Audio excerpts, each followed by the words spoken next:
الصلاة والسلام على من هو أفضل الوسائل وعلى آله وأصحابه ذوي الفضائل.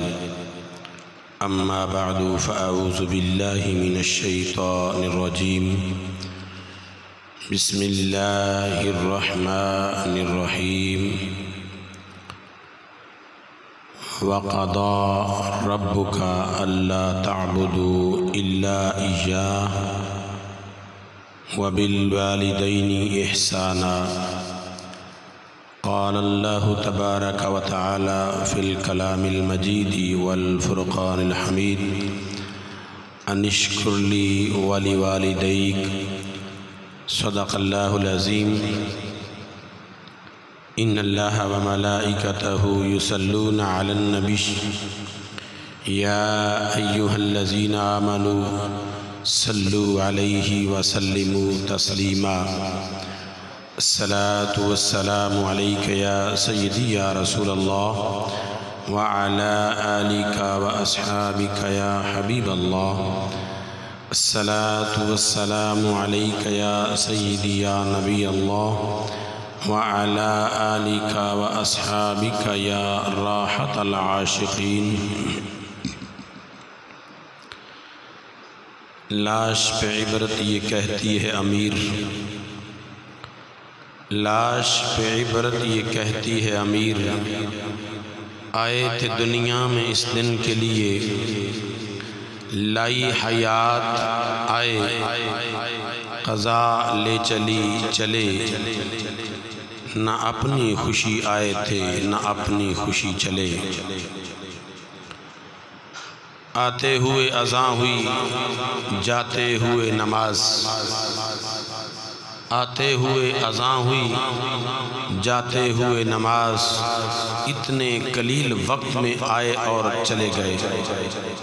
اللہ جل جلالہ عم نوالہ وعظم شانہ واتم برہانہ وجل ذکرہ وعز اسمہ ولا الہ غیرہ کی حمد و ثنا کے بعد حق نامدار مدنی تاجدار احمد مختار مفخر موجودات زینت بزم کائنات دستگیر جہاں غم گسار زماں قائد المرسلین خاتم النبیین رحمت للعالمین شفیع المذنبین احمد مجتبی جناب محمد مصطفیٰ صلی اللہ علیہ وبارک وسلم کی بارگاہ اقدس و انور طاہر و مطہر میں ہدیہ درد و سلام عرض کرنے کے بعد معزز محترم محتشم حاضرین و سامعین کرام احباب ذی وقار ارباب فکر و دانش اصحاب محبت و مودت، تھوڑی کو کاٹ کر لو کوئی مسئلہ، سادی گفتگو لوگان سمجھاوے.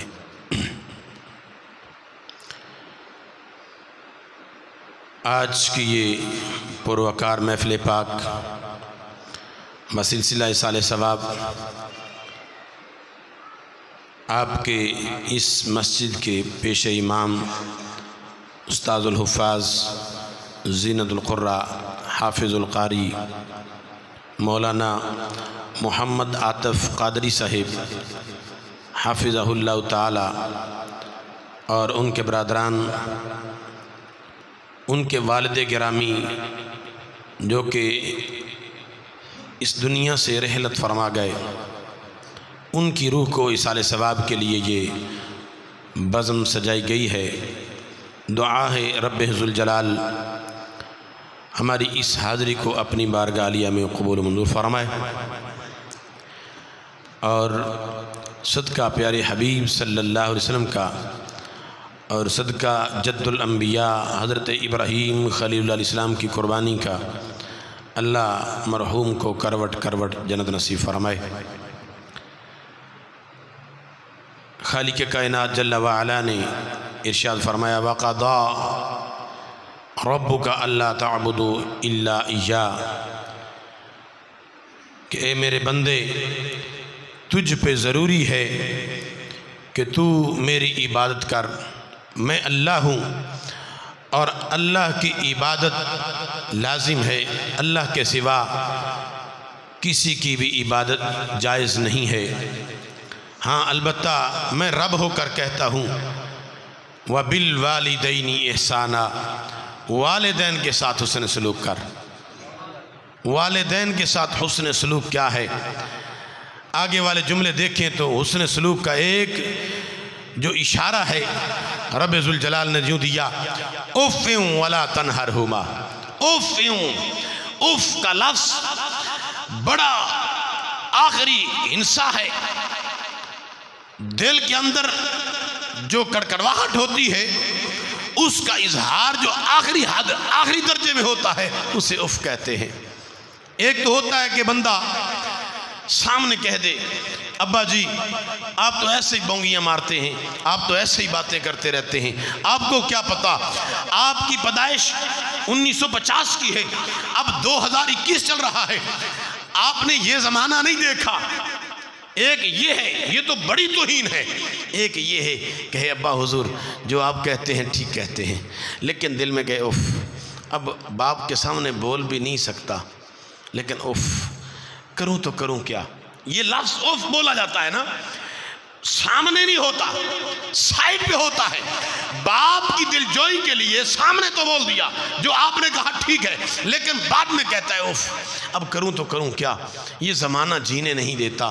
باپ کہتا ہے ایسے کرو، زمانہ کہتا ہے ایسے کرو، میں کروں تو کروں کیا۔ اب باپ کا دل بھی نہیں توڑ سکتا، لیکن اف، قرآن کہتا ہے اف بھی نہیں کہنا، اف کا جملہ بھی نہیں کہنا۔ حضرت ابو دردہ رضی اللہ تعالیٰ عنہ آپ ارشاد فرماتے ہیں، صحیح ابو داؤد شریف کی حدیث پاک ہے، سنن نسائی کے اندر بھی موجود ہے، فرماتے ہیں کہ رسول اکرم نور مجسم شفیع معظم فخر بنی آدم صلی اللہ علیہ وسلم کی بارگاہ میں ایک صحابی حاضر ہوئے، نوجوان ہیں اور اپنی عرضی شکایت کی صورت میں لے کے آئے ہیں۔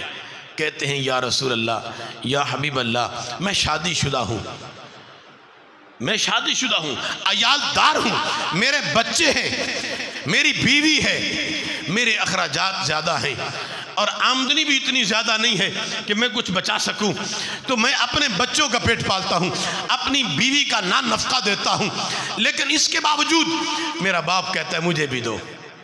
میرا باپ مجھ سے پیسے کا مطالبہ کرتا ہے، دولت کا مطالبہ کرتا ہے، کہتا ہے مال دو۔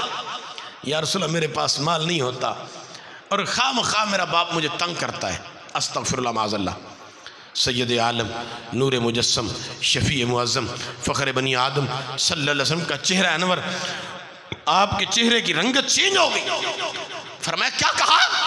تیرا باپ تجھے تنگ کرتا ہے، تجھ سے مال مانگ کے تو سمجھتا ہے کہ تیرا باپ اگر تجھ سے مال لے یا مال مانگے تو تجھے تکلیف ہوتی ہے۔ فرمایا اس وقت کو یاد کر جب تو مانگتا بھی نہیں تھا، بن مانگے تیرا باپ تجھے دیا کرتا تھا۔ اس وقت کو بھول گیا جب تو چھوٹا سا تھا، تجھے چلنا بھی نہیں آتا تھا، تیرا باپ تیرا ہاتھ پکڑ کے تجھے چلنا سکھاتا تھا۔ اس وقت کو بھول گیا جب صرف روتا تھا، تو محتاج تھا باپ کا، تیری ہر خواہش کو تیرے باپ نے پورا کیا۔ لیکن آج جب تیرا باپ بوڑھا ہے، کما نہیں سکتا، کمزور ہے، اور تو کہتا ہے کہ میں اپنے بچوں کی پرورش کر رہا ہوں، اپنی بیوی کا نان نفقہ دے رہا ہوں، تو یا رسول اللہ میرا باپ مجھ سے نہ مانگے۔ فرمایا سن، محمد عربی کا یہ فیصلہ ہے، شریعت مصطفیٰ بول کے کہہ رہی ہے، کائنات کے موحد اعظم نے اعلان کر دیا، کہا میرے صحابی تو یہ سمجھتا ہے کہ باپ کا مجھ پر کوئی حق نہیں؟ فرمایا تیرا مال بھی تیرے باپ کا ہے اور تو بھی اپنے باپ کا ہے، صرف مال نہیں، تو بھی اپنے باپ کا ہے اور تیرا مال بھی تیرے باپ کا ہے۔ تیرا باپ جس طرح کہے اس طرح زندگی گزار، اور تیرا باپ جس طرح کہے اس طرح مال خرچ کر۔ ساتھ میں فرما دیا کہ ہاں ماں باپ کو یہ چاہیے کہ عیال دار بیٹے کو بد دعا نہ دے۔ اگر کوئی بیٹا مجبور ہے، بیچارہ آمدنی کم ہے اور بچوں کا نان نفقہ اور بیوی کا نان نفقہ وہ کر رہا ہے، تو اس کو بد دعا نہ دے کہ یہ بیوی بچوں میں کھو گیا ہے اور ہمارا دھیان نہیں کرتا، ہمارا خیال نہیں رکھتا، پر ان کو بد دعا نہیں دینا، کیونکہ ماں باپ کی بد دعا جو ہے اللہ کے عرش کو ہلا دیتی ہے۔ رضی ربی فی رضی الوالدین، وساخط الرب فی ساخط الوالد. سید عالم صلی اللہ علیہ وسلم شاہ فرمایا اگر تو چاہتا ہے کہ تیرا رب راضی ہو تو اپنے باپ کو راضی کر. ماں کے قدموں کے نیچے جنت ہے یہ تو سب جانتے ہیں، لیکن کبھی یہ بھی سوچا کہ ماں کا پیٹ پالنے والا کون ہے؟ باپ. ماں کو جسم ڈھانپنے کے لیے کپڑا لا کے دینے والا کون ہے؟ باپ. گرمی اور سردی برداشت کرنے والا کون ہے؟ باپ. 4 بیٹے ہیں، 4 بیٹیاں، 8 بچوں کو پرورش کرتا ہے اکیلا باپ. لیکن وہ 4 بیٹے جب جوان ہو جاتے ہیں تو پھر کہتے ہیں ہائے ابا ہم پہ بوجھ بن گیا ہے، ہائے افسوس. رسول اللہ صلی اللہ علیہ وسلم نے فرمایا تیرا مال بھی اور تو بھی تیرے باپ کا ہے، وہ جس طرح چاہے تصرف کرے، جس طرح چاہے تیرے مال میں ہاتھ ڈالے اور جس طرح چاہے خرچ کرے، جس طرح چاہے خرچ کرے. شریعت تجھے روک نہیں سکتی کہ تو کیوں روک رہا ہے. تجھے شریعت اس چیز کی اجازت ہرگز نہیں دے گی کہ تو باپ کا ہاتھ پکڑے، کیونکہ کبھی تو باپ کی جیب میں ہاتھ ڈالتا تھا، کبھی باپ نے ہاتھ نہیں روکا. ایمان سے بتاؤ جب چھوٹا سا بچہ ہو تو باپ کی جیب میں ہاتھ ڈال دے تو باپ کا دل کرتا ہے اس کو روکوں؟ کہتا ہے بیٹا ٹھہر میں خود نکال کے دیتا ہوں، خود نکال کے دیتا ہوں. ارے باپ تو خود نکال کے دے رہا ہے. اور آج وہی سلسلہ باپ پر آیا. باپ کمزور ہو گیا، اب اس سے کمائی نہیں ہوتی. اس کی بھی دل کی تمنا ہے، اس کی بھی دل کی حسرت ہے، چاہت ہے، اس کے اندر بھی کچھ امنگیں ہیں کہ میں بھی نیا جوڑا پہنوں، میرے پاس بھی نیا جوتا ہو. تو پھر تو اس کے من مانگے لا کے دے، پھر دیکھ تیرا رب تجھے غیب سے کیسے رزق عطا کرتا. حضرت عبداللہ ابن عمر رضی اللہ تعالیٰ راوی ہیں، فرماتے ہیں کہ رسول اللہ صلی اللہ علیہ وسلم نے فرمایا جو میرا امتی یہ چاہتا ہو کہ اس کے رزق میں برکت ہو، جس کے رزق میں برکت ہو، وہ چاہتا ہے کہ میرا رزق فراخ ہو، زیادہ ہو، فراوانی ہو، تو اسے چاہیے کہ اپنا مال اپنے ماں باپ پہ خرچ کرے، اپنے والدین پر پیسہ خرچ کر، اپنے باپ کا خیال کر. تیری ماں کے قدموں کے نیچے اگر تیری جنت ہے تو فرمایا جنت کے جتنے بھی دروازے ہیں سب عالی شان ہیں، سب بے مثل و بے مثال ہیں، لیکن تیرا باپ جنت کا صدر دروازہ ہے، مین دروازہ ہے. اوسط کا لفظ استعمال فرمایا، درمیانی دروازہ، جہاں پہ فرشتے لبیک کہہ کر کہیں گے آؤ کتنے خوش بخت ہو تم کہ تم نے باپ کی خدمت کی اور اس کے بدلے میں تجھے صدر دروازے سے گزرنا نصیب ہوا. رسول اللہ صلی اللہ علیہ وسلم کے اس طرح کے ایک نہیں سینکڑوں فرامین ہیں باپ کی شان میں. فرمایا کہ باپ تمہاری جنت ہے، باپ تیری ماں کی جنت ہے، جس کے قدموں کے نیچے تیری جنت ہے اس کی جنت تیرا باپ ہے. الرجال قوامون علی النساء بما فضل اللہ. اللہ کا بھی فیصلہ ہے، ہم نے مردوں کو عورتوں پر فضیلت دی ہے، مردوں کو عورتوں پر فضیلت دی ہے. تو اس لیے باپ کو کم نہ سمجھو. بلکہ امام اعظم ابو حنیفہ نعمان بن ثابت رضی اللہ تعالیٰ کا فتویٰ شریف ہے، فرمایا کہ جب ماں اور باپ دونوں تیرے سامنے کھڑے ہوں، ایک بات کہے تیری ماں اور دوسری بات کہے تیرا باپ، تو اب تو کس کی بات کو ترجیح دے گا؟ فرمایا اگر خانہ داری کے معاملات ہیں، تیری اور تیری بیوی کے معاملات ہیں، پھر ماں کی بات کو ترجیح دے، کیونکہ وہ نرم مزاج ہے، وہ صلح کی قائل ہے، وہ تجھے یہ ترجیح دے رہی ہے کہ اپنی بیوی کے ساتھ اپنے بچوں کے ساتھ نرمی کر. تو پھر تو اپنی ماں کی بات کو مان. اور اگر بات ہو بازار کی، بات ہو تجارت کی، بات ہو فیصلے کی کہ فیصلہ کرنا ہے کسی جگہ پہ، پھر تو ماں کی بات کو ترجیح نہ دے، باپ کو ترجیح دے، کیونکہ باپ فیصلے کرنے والا ہے. باپ نے دنیا دیکھی ہے، دنیا کے معاملات نمٹائے ہیں، باپ نے تجارت کی ہے، باپ کو اصول پتے ہیں. اس لیے اصول اگر وضع کرنے ہیں تو باپ کی پیروی کر. اگر تو نے دنیا میں کامیاب ہونا ہے تو باپ کی پیروی کر، اور باپ کی پیروی کرے گا تو پھر تیری کامیابی کو کوئی بھی رکاوٹ نہیں آئے گی. فقہاء کرام فرماتے ہیں کہ اگر بندہ یہ چاہے کہ میں دنیا میں کامیاب ترین انسان ہو جاؤں تو پھر باپ کے سامنے اس کی ہر بات سنے، نرم بات بھی سنے اور سخت بات بھی سنے.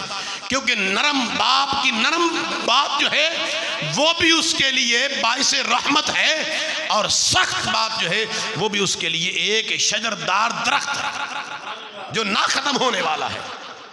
اس لیے باپ عام نہیں ہے، لیکن ہاں یہ بات بھی لازم ہے کہ ہمارے اوپر یہ لازم ہے کہ باپ بندہ جب بنتا ہے تو اولاد کے اوپر ماں باپ کے حقوق بعد میں پیدا ہوتے ہیں. بچہ جوان ہوگا، صاحب ثروت ہوگا، نوکری چاکری کرنے والا ہوگا، کام کرنے والا ہوگا، تب جا کے اس پر لازم ہوگا کہ وہ اپنے ماں باپ کی خدمت کرے. لیکن پہلے باپ اور ماں پر حق ہے کہ اولاد کی تربیت کریں، اولاد کی تربیت کرو. سید عالم نور مجسم شفیع معظم فخر بنی آدم صلی اللہ علیہ وسلم فرمایا تربیت اپنی اولاد کی کرو. کیسے کرو؟ تربیت ایسے کرو کہ جب تمہارے ماں باپ بوڑھے ہوں، تمہارے سامنے ہوں، تمہارے بچے چھوٹے چھوٹے ہوں، ان کے سامنے اپنے باپ کے ساتھ نرمی سے پیش آ، تاکہ آنے والے تیرے بچے جب جوان ہو وہ تجھ سے نرمی سے پیش آئے. یہ پرورش ہے. فرمایا تو خندہ پیشانی سے پیش آ باپ کے ساتھ. جب تو باپ کے سامنے جھک جائے گا تیری اولاد تیرے سامنے جھک جائے گی. اگر آج تو اپنے باپ کو گھورے گا، آج تو باپ کو برا بھلا کہے گا، تو پھر کل کو امید نہ رکھ کہ تیری اولاد تجھ سے نرمی کرے گی. کما تدین و تدانو، جیسا کرو گے ویسا بھرو گے. محتشم سامعین حضرات، ہمارے لیے یہ لمحہ فکریہ ہے کہ ہم اپنی اولاد کو دنیا کی ہر نعمت سکھاتے ہیں. کاروبار کیسے کرنا ہے، زراعت کیسے کرنی ہے، انجینئر کیسے بننا ہے، ڈاکٹر کیسے بننا ہے. لیکن چار بچے ہیں اور ایک کو بھی ہم یہ نہیں سوچتے کہ مرنے کے بعد، میں ہر ایک کو نہیں کہتا لیکن حقیقت ہے علماء بیٹھے ہیں کہ جب بھی شریعت میں کوئی بات ہو تو جب سب پہ بولی جائے تو پھر اکثریت کو فوقیت ہوتی ہے. جب اکثر کی بات آئے تو پھر کہا جاتا ہے سارے. اکثریت ہماری ایسی ہے کہ ہمارے ڈاکٹر حضرات، ہمارے انجینئر حضرات، کسی کی دل آزاری مقصود نہیں ہے، لمحہ فکریہ مقصود ہے کہ ڈاکٹر ہے تو وہ بھی مسلمان ہے، انجینئر ہے تو وہ بھی مسلمان ہے، اس کا بھی حق ہے اسے نماز کے واجب کا پتہ ہو، اس کے نماز کے جو ارکان ہیں اس کو ان کا علم ہو، اسے علم ہو کہ میں نے جو یہ ایک ڈگری حاصل کی ہے اس کے اندر میرے پاس غریب بھی آئیں گے، میں نے غریبوں کے ساتھ کیا سلوک کرنا ہے. اگر وہ ایک ہی پیمانہ رکھے، امیر ہے تب بھی 1000 لینی ہے فیس، باہر لگایا ہوا ہے 1000 روپے سے کم فیس نہیں ہوگی، تو پھر ایمان سے بتاؤ غریب مجبور ہے، جائے تو جائے کہاں؟ اب وہ اپنی جمع پونجی بیچ کر بیٹے کی صحت کے لیے اور ڈاکٹر کے پاس جا رہا ہے، 1000 روپے دے رہا ہے. کاش کہ ہم نے اپنی اولاد کی تربیت کی ہو. بیٹا غریب پہ اگر تو رحمت کا ہاتھ رکھے گا رب تجھے کمی نہیں آنے دے گا. خدا کی قسم، حال جزاء الاحسان الا الاحسان، احسان کا بدلہ احسان ہے. رسول اللہ فرماتے ہیں، اللہ فرماتا ہے جو میرے بندے پر کرم کرتا ہے، مہربان ہوتا ہے، میں اس پہ مہربان ہو جاتا ہوں، اور جو میرے بندے کے لیے مہربان نہیں ہوتا میں اس پر بھی مہربان نہیں ہوتا. جو میرے بندے کے لیے، اس لیے آپ کا حق ہے، آپ نے پیسہ خرچ کیا تعلیم حاصل کرنے کے لیے، آپ لیں، لیکن یہ تو پوچھیں، یہ نہ لگائیں 1000 روپے فیس ہے. اندر آئے بندہ اس سے پوچھے جی آپ کیا کرتے ہیں؟ جی میں کرنل ہوں، میں جرنل ہوں. جی 2000 روپے فیس لکھ دو. بھائی اسے کمی کو نہیں، اس کے پاس پیسہ ہے. جی آپ کیا کرتے ہیں؟ جی میں انگلینڈ میں رہتا ہوں. ٹھیک ہے لکھ دیں. جی آپ کیا کرتے ہیں؟ جی میں مزدوری کرتا ہوں. لکھ دو فیس معاف. خدا کی قسم دیکھنا اللہ تمہیں کیسے رزق دیتا ہے اور تیرے ہاتھ میں رب شفا کیسے رکھتا ہے. جو لا علاج مریض ہوگا جب تو غریب کے لیے کہہ دے گا فیس نہیں ہے تو وہ رب تیرے ہاتھ میں اس لا علاج مریض کو بھی شفا عطا کر دے گا. شفا دینے والا تو رب کی ذات ہے. اس لیے تربیت ضروری ہے کہ ماں باپ اپنی اولاد کی تربیت کریں. انجینئر بناؤ، اسے سکھاؤ بیٹا سب سے پہلے اسلام کا مین رکن جو ہے کلمہ پڑھنے کے بعد وہ نماز ہے. ہمیں تو نماز کے ارکان کے نہیں پتہ، نماز سے کس چیز سے نماز فاسد ہو جاتی ہے اس کا نہیں پتہ، وضو کس چیز سے ٹوٹ جاتا ہے اس کا علم نہیں ہے، آیت الکرسی تک نہیں آتی. اور جس بچے کو آیت الکرسی نہیں آتی، ایمان سے بتاؤ باپ کے مرنے کے بعد قبر پہ جا کے وہ کیا پڑھے گا؟ افسوس نہیں. علامہ اسماعیل حقی رحمۃ اللہ علیہ فرماتے ہیں لوگ آتے ہیں، کچھ لوگ آتے ہیں جنازے میں شریک ہوتے ہیں، جنازہ بڑا لمبا چوڑا جنازہ ہوا، بعد میں اس جنازے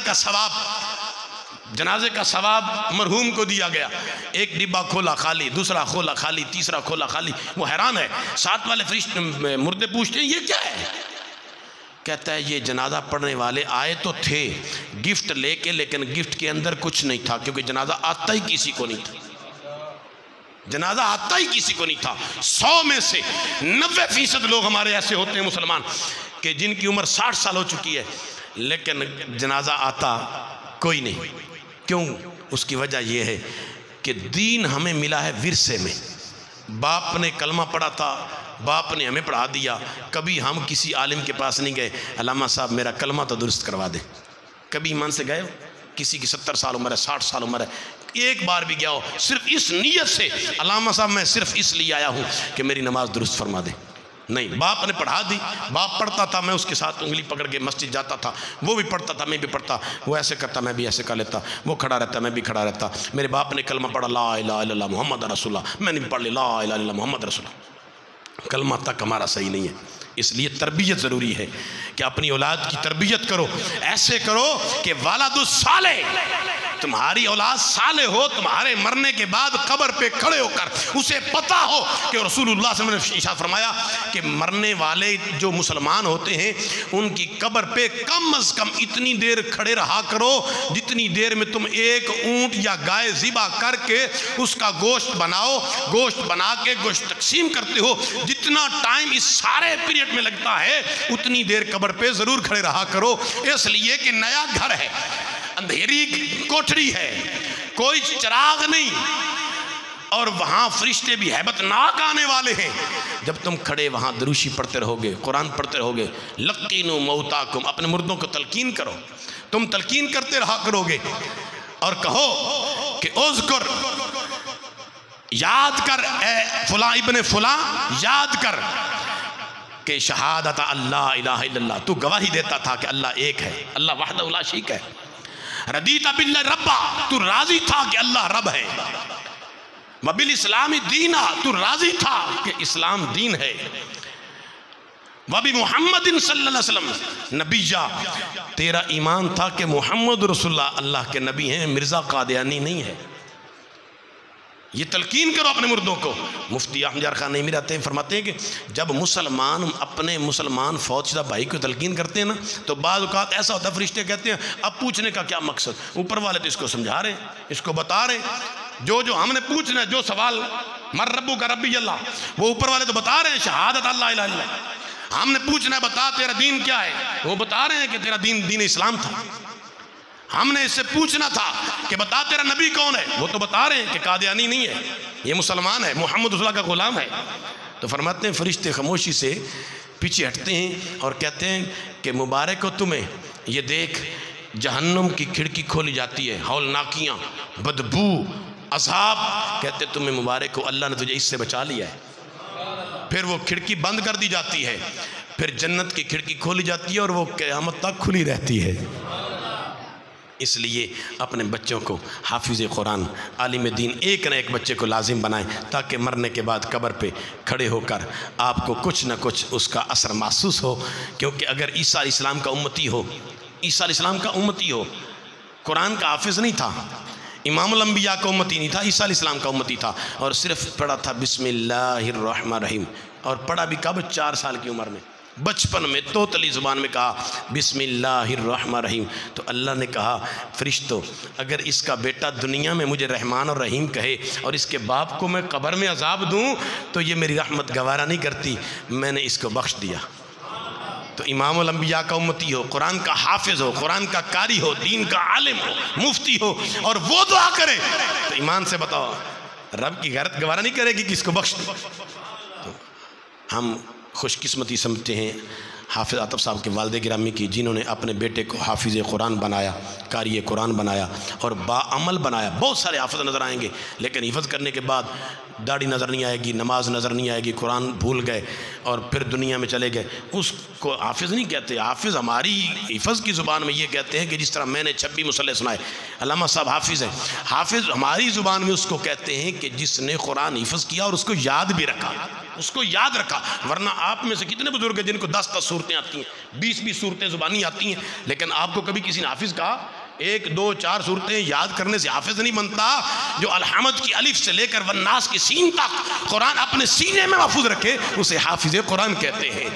اور جامع ترمذی کی حدیث شریف ہے، حضور علیہ السلام فرماتے ہیں کہ قیامت کے دن انبیاء کی صفیں ہوں گی، اولیاء کی صفیں ہوں گی، صدیقین، شہداء کی، لیکن ایک گروہ عام ہوگا اور ان کے سروں پہ نور کے تاج ہوں گے اور اس نور کے تاج کی روشنی اس سورج سے زیادہ ہوگی. اس سورج سے بھی اس کی روشنی زیادہ ہوگی.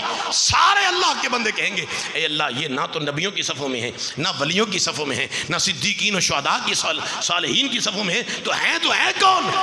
اللہ فرماتا ہے یہ میرے وہ بندے ہیں جنہوں نے اپنی اولاد کو میرا قرآن دیا تھا. یہ حافظ قرآن کا باپ ہے، یہ حافظ قرآن کی ماں ہے، یہ حافظ قرآن کا چاچا ہے، صرف باپ تک نہیں ہے.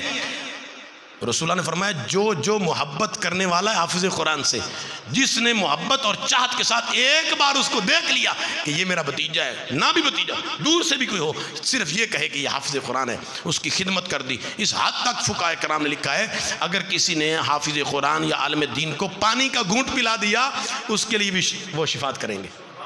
وہ بندہ کہے گا حافظ صاحب، عالم صاحب، علامہ صاحب آپ نے مجھے پہچانا نہیں؟ میں نے آپ کو ایک بار دودھ کا گلاس پلایا تھا، میں نے آپ کو ایک بار جوڑا لے کے دیا تھا، میں نے آپ کو دستار لے کے دی تھی. اچھا اللہ فرمائے گا جاؤ فرشتوں گواہ ہو جاؤ میں نے اس کو بخش دیا. ایک ایک گھونٹ پانی پر اللہ تعالیٰ بخشش فرمائے گا. جس نے حافظ قرآن کو دوران طالب علمی اس کو ایک جوڑا لے کے دیا اس کے اوپر بھی اللہ بخشش فرما دیتا ہے. یہ مشکل تو ہے ہی نہیں. رب نے رحمت کے دروازے کھولے لیکن افسوس ہم نے وہ دروازے اپنے لیے بند کیے. رب کی رحمت گوارا نہیں کرتی کہ اس کا بندہ دوزخ میں جاؤ. آخری بات عرض کر کے اجازت چاہوں گا. آپ بتائیں، آپ باپ بیٹھے ہیں ماشاءاللہ، ماں کی محبت باپ کی بنسبت زیادہ ہوتی ہے کیونکہ وہ نرم مزاج ہوتی ہے. باپ مار بھی لیتا ہے، سختی بھی کر لیتا ہے، لیکن ماں کا دل بڑا نرم ہوتا ہے. تو ماں کو اگر کہا جائے یہ تمہارا بیٹا ہے، اس کی یہ انگلی میں آگ میں رکھنے لگا ہوں، آگ میں جلاؤں گا، جب خوب جل جائے اس کے بدلے میں تجھے 10 لاکھ روپے دوں گا. آپ بتائیں کوئی ماں ایسی ہے جو یہ کہے کہ ایک انگلی جلا لو اس کے بدلے مجھے 10 کروڑ دے دو؟ میں دعوے سے کہہ سکتا ہوں اس میں مسلم اور غیر مسلم کی تمیز ہی نہیں ہے. کوئی بھی ماں یہ نہیں چاہے گی کہ اس کے بیٹے کی انگلی آگ میں جلائی جائے اور اس کے بدلے میں اسے کروڑوں روپے ملے. تو ایمان سے بچاؤ. جو رب 70 اور 100 ماؤں سے زیادہ اپنے بندے سے پیار کرنے والا ہے، بھلا وہ چاہے گا کہ اس کا بندہ دوزخ میں جلے؟ ہمارے اعمال ایسے ہیں. بما کسب ایدیہم، جو ہمارے ہاتھوں نے کمایا ہے اسی کا بدلہ ہمیں دیا جائے گا. ہم پر کوئی ظلم کوئی زیادتی نہیں کی جائے گی. اس لیے ابھی ہمارے لیے وقت ہے، ہم اپنی اعمال درست کر سکتے ہیں، اپنی زندگی کو آخرت کے لحاظ سے بہتر کر سکتے ہیں. قرآن جو ہم نے پیچھے نہیں پڑھا اب پڑھ سکتے ہیں. جو ہماری پیچھے نمازیں رہ گئیں توبہ کر کے ہم سچے دل سے اب نمازی بن سکتے ہیں. بننے کا موقع ہے. ابھی تک بھی توبہ کا دروازہ بند نہیں ہوا، کھلا ہے. اس لیے اس موقع سے فائدہ اٹھائیے. وہ رب بڑا کریم ہے. وہ تو ایک لمحے میں ایک بار بندہ سر جھکا کے کہہ دے مالک 60 سال کی زندگی گزاری تیری نافرمانی میں، تیرے نبی کی نافرمانی میں، ایک بار معاف کر دے، آگے نہیں کروں گا، تو اللہ کریم اس کو اسی جگہ بیٹھے بیٹھے معاف کر دیتا ہے. لے آئیں جی سامان لے آئیں. موسیٰ علیہ السلام کا زمانہ تھا نا، تو موسیٰ کلیم اللہ علیہ السلام کے زمانے میں قحط پڑ گیا. تو امتی آئے، اللہ کے نبی دعا کیجئے اللہ بارش دے. آپ نے سب کو جمع کیا، جمع کر کے تو دعا فرمائی، نماز استسقاء کی اور اس کے بعد دعا فرمائی. تو اب دعا میں جب یہ کہہ رہے تھے مالک بارش عطا فرما، تو اللہ نے وحی فرمائی پیارے کلیم اللہ اس طرح کرو تمہارے اس مجمع میں